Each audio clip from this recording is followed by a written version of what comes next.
Anyway, this scene is about Flavivirus. This was going to take place at Flavor Flav's house, but our lawyers advised against it. And by lawyers, I of course mean the voices. Alright, this scene is set at a party along the Nile. Notice that we're using a lot of yellows and oranges, warm colors for a warm desert, which means that we're in RNA territory. For the astute observers, you'll notice it's a daytime scene, which means that Flavivirus is a positive sense RNA virus. Alright, let's draw in some party goers. Notice it's a toga party. This is to remind you that Flavivirus is an envelope virus, just as these robes are enveloping the party goers. Also, it makes sense for people near the Nile to be wearing robes. At least biblically speaking, it makes sense. And for the most part, I'm usually biblically speaking. Now, the Flavivirus group is made up of several viruses, most of which we'll cover in this video. However, one Flavivirus is special enough to get a video all on its own, and that's Hep C. However, to remind you that Hep C is a Flavivirus, we quickly put it in this video too as a fruit punch station. Remember drinking High C as a kid?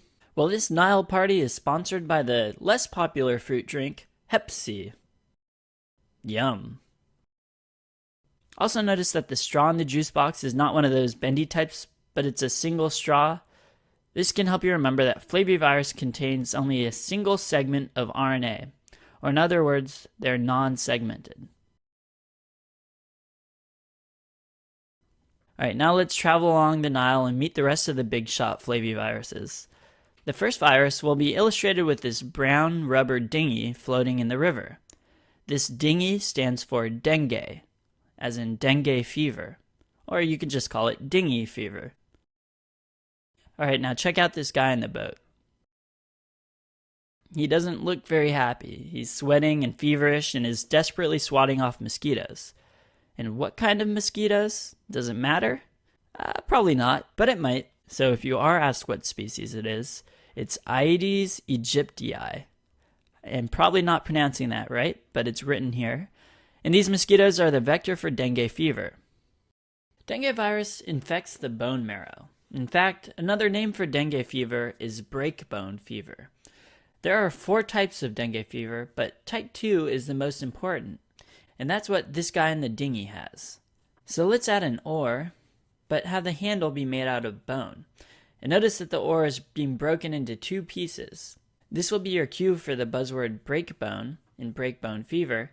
And because it's in 2 pieces, hopefully you'll remember that we're illustrating type 2 of dengue fever.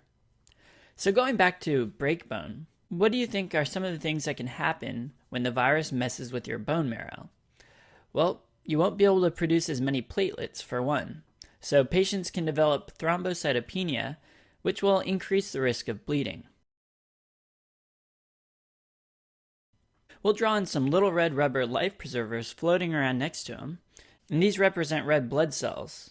This will help you remember that dengue fever is a type of hemorrhagic fever. You also might have noticed that this dinghy looks an awful lot like one of our dinghies from a previous video. It's the same dinghy that you see in Leptospira. It's kidney-shaped, and these blue and red ribbons hanging off the side kind of look like renal blood vessels. And this is to help you remember that renal failure is one of the more serious complications of dengue fever. Eventually, dengue can lead to septic shock and even death. And death's a pretty bad outcome for an infection. So what can we do to prevent it with modern medicine? Well, this poor dinghy guy clearly got a little too drunk, and his so-called friends at the toga party sent him to float down the river alone to his fate, which is sadly representative of our available treatments. You're kinda on your own if you have dengue. The treatment is mainly supportive, but it's important to make sure that the patient is well hydrated, which our friend who's stranded on the river will certainly be.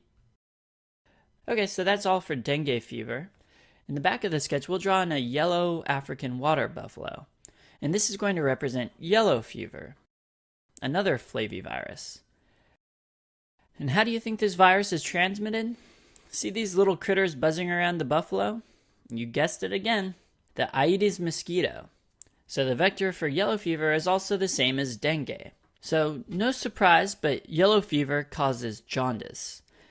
And to make this connection extra memorable, we put a liver-shaped mud spot on this buffalo. So aside from jaundice, yellow fever also causes backache, which is represented by this exaggerated hump on the buffalo's back. Now look at what the guy on the right is standing on. A red stool.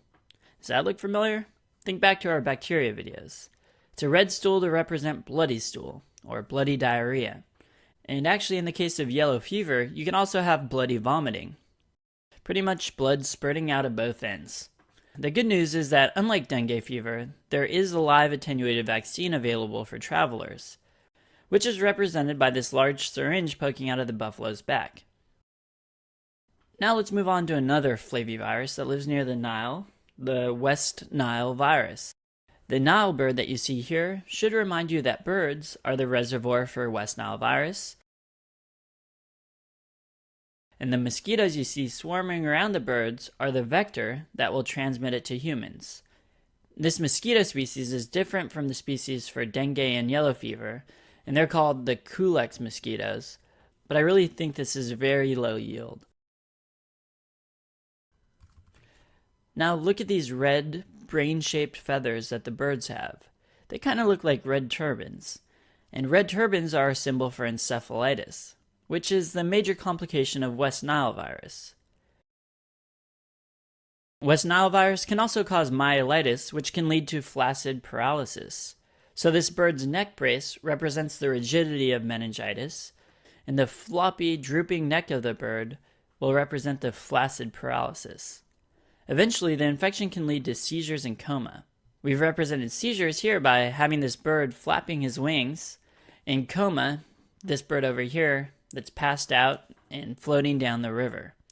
If you perform PCR and serology on a sample of the CSF, you can make a definitive diagnosis. But just like the dinghy man, treatment is only supportive.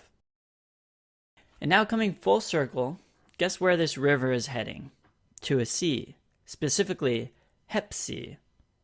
Hepatitis C is one of the most important flaviviruses you'll encounter, which is why we've made it its own video. The Hep C hippo here, though, is not to be confused with his Hep A cousin. Hep C hippo is kind of more badass. He has an earring that's shaped like a C, but he too has a liver-shaped mud splatter to help you remember that hepatitis C causes hepatitis, or liver inflammation. Tricky. Anyway, this is just a preview of what's to come in our Hep C video. That's all we've got for Flavy. So